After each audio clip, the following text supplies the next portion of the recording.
الرحمن الرحيم إن الله وملائكته يصلون على النبي يا أيها الذين آمنوا صلوا عليه وسلموا تسليما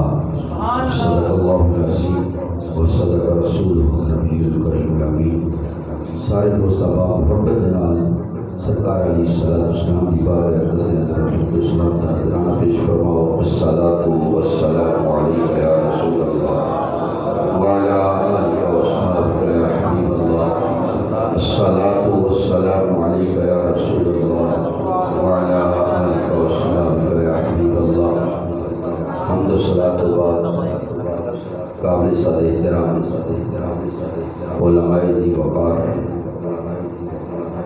بالخصوص مناظر اسلام شیخ الحدیث و تفسیر حضرت علامہ مولانا پیر مفتی محمد انوار مفتی صاحب علامت برکات اللہ علیہ جناب شیخ سنت حضرت علامہ مولانا محمد آصف رضوی صاحب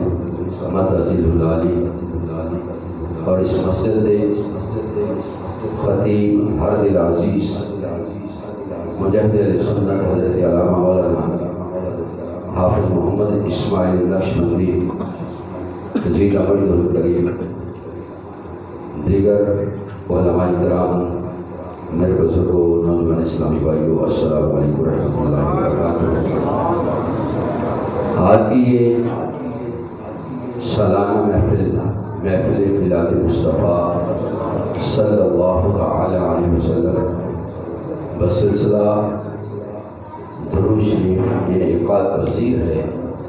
اللہ رب العالمین کی بارگاہ اقدس کے اندر دعا ہے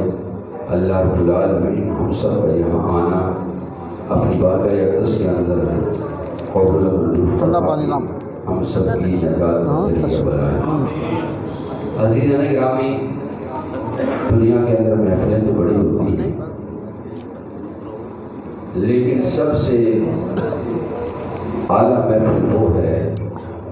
جس محفل کے اندر نبی پاک صلی اللہ علیہ وسلم پر درود و سلام پڑھا جائے۔ انسان بڑی عبادت کرتا ہے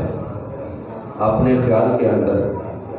جتنی بھی وہ عبادت کر لے لیکن یقین سے نہیں کہہ سکتا کہ یہ میری عبادت اللہ کی بارگاہ میں قبول ہے یا نہیں ہے، اس پر یقین نہیں۔ صرف ایک عبادت ایسی ہے جس پر مسلمان ہاتھ اٹھا کر اللہ کی بارگاہ کے اندر اس قدر پر امید ہے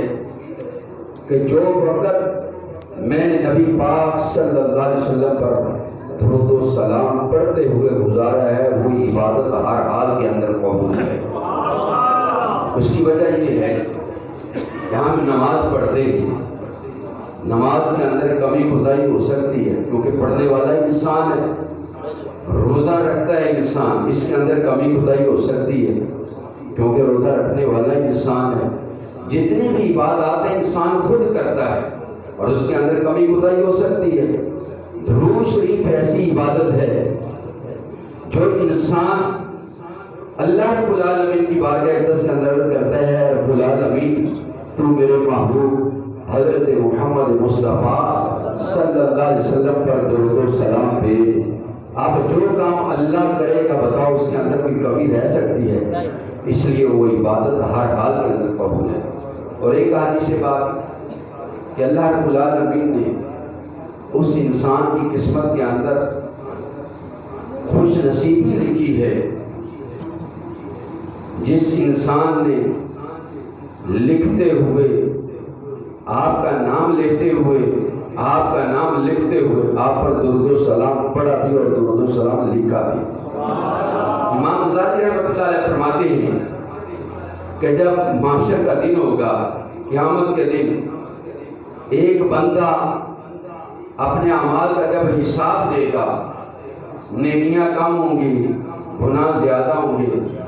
فرشتے پکڑ کر دوزخ میں لے جا رہے ہوں گے۔ حضرت آدم علیہ علیہ السلام اس منظر کو دیکھ رہے ہوں گے اور فوراً میدان حشر کے اندر پکاریں گے یا محمد یا رسول اللہ، یا محمد یا رسول اللہ صلی اللہ علیہ وسلم۔ سرکار فرمائیں گے لبیک یا ابا البشر، اے آدم میں حاضر ہوں، بتاؤ کیا ہوا؟ عرض میں حضور دیکھو وہ آپ کے غلام کو، آپ کی امتی کو فرشتے پکڑ کر دوزخ میں لے جا رہے ہیں، آپ کا غلام دوزخ میں جا رہا ہے، فرشتے پکڑ کر لے جا رہے ہیں۔ سرکار مدینہ علیہ السلام فوراً اس کے پیچھے جائیں گے، فرشتوں سے کہیں گے رک جاؤ رک جاؤ، میرے غلام کو کہاں لے کر جا رہے ہو؟ فرشتے عرض کریں گے یا رسول اللہ صلی اللہ علیہ وسلم اس کی نیکیاں کام تھی، گناہ زیادہ ہے، اللہ کی طرف سے حکم ہے اس کو جہنم میں ڈال دو، جہنم میں ڈالنے کے لیے لے جا رہے ہیں۔ آقا علیہ السلام فرمائیں گے نہیں، اس کو دوبارہ میزان پر لاؤ، میزان پر لاؤ، میرے سامنے اس کے اعمال کا وزن کرو۔ فرشتے کہیں گے عرض کریں گے یا رسول اللہ صلی اللہ علیہ وسلم ہم تو وہی کرتے ہیں جو اللہ ہمیں حکم دیتا ہے۔ اللہ رب العالمین بھی اس منظر کو دیکھ رہا ہوگا، مشاہدہ فرما رہا ہوگا۔ اللہ فرشتوں میں فرمائے گا میرے محبوب کی اطاعت کرو، جیسے کہتے ہیں ویسے کرو۔ اب اس غلام کو دوبارہ میزان پر لایا جائے گا، اس کے اعمال کا وزن ہوگا، پھر اس کی نیکیاں کم ہوں گی، گناہ زیادہ ہوں گے۔ ایسے حالات کے اندر وہ آدمی بھی پریشان ہوگا، لیکن وہ نبی جن کو اللہ نے فرمایا حریص علیکم بالمؤمنین رؤوف رحیم، اتنی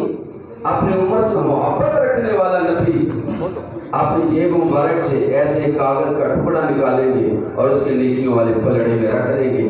اس کی نیکیوں والا پلڑا بھاری ہو جائے گا، اعلان ہو جائے گا اب یہ جہنم میں نہیں بلکہ اس کو جنت میں لے جاؤ۔ سبحان اللہ سبحان اللہ۔ اب وہ آدمی آقا علیہ السلام کی بار کے اقدس کے اندر عرض کرے گا اے نورانی صورت والے، مشکل وقت کے اندر میری مشکل کشائی کرنے والے،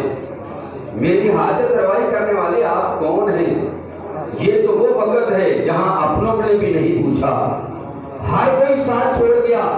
ایسے مشکل وقت کے اندر میری مشکل کشائی فرما رہے ہیں۔ آپ فرمائیں گے میرے غلام میں تیرا نبی ہوں جس کا تو دنیا میں کلمہ پڑھا۔ پھر وہ عرض کرے گا یا رسول اللہ صلی اللہ علیہ وسلم جو آپ نے کاغذ کا ٹکڑا رکھا ہے یہ کیا چیز ہے؟ آقا علیہ السلام فرمائیں گے میرے غلام، اے میرے غلام، یہ کاغذ کا ٹکڑا وہ ہے جس پر تم نے اپنی زندگی کے اندر ایک بار میرا نام لکھ کر درود و سلام لکھ اس کاغذ کو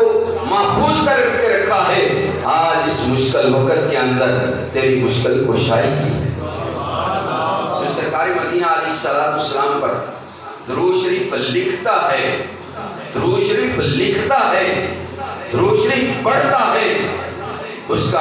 انعام یہ ہے کہ قیامت کے دن بھی اللہ کی رحمت اس کو مایوس نہیں کرتی، اس کے کام آتی ہے۔ ہم نے اپنے بزرگوں سے یہ روایت سنی ہے، کتابوں کے اندر جب آقا علیہ السلام کا نام لکھا جاتا ہے، لکھا ہوتا ہے حضرت محمد صلی اللہ علیہ وسلم، تو صلی اللہ علیہ وسلم کی جگہ صاد، لام اور عین جو ہے یا میم لکھ دیتے ہیں، مخفف لکھ دیتے ہیں، پورا صلی اللہ علیہ وسلم نہیں لکھتے۔ تو سب سے پہلے جس شخص نے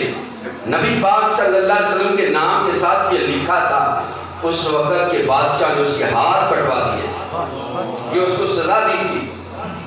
کہ جس نبی کی وجہ سے تجھے یہ زندگی ملی ہے، یہ نعمتیں ملی ہیں، تیرے پاس اتنا بھی وقت نہیں ہے کہ تو اپنے آقا پر پورا درود و سلام لکھ سکے۔ اس لیے جب بھی آپ تحریر کرتے ہیں کچھ آقا علیہ السلام کا نام آئے تو صلی اللہ علیہ وسلم لکھا کریں، یہ لکھا ہوا قیامت کے دن تیری اور میری نجات کا ذریعہ بن جائے گا۔ اللہ رب العالمین کی بات کے اقدس کے اندر دعا ہے، اللہ رب العالمین آقا علیہ السلام پر کثرت سے درود و سلام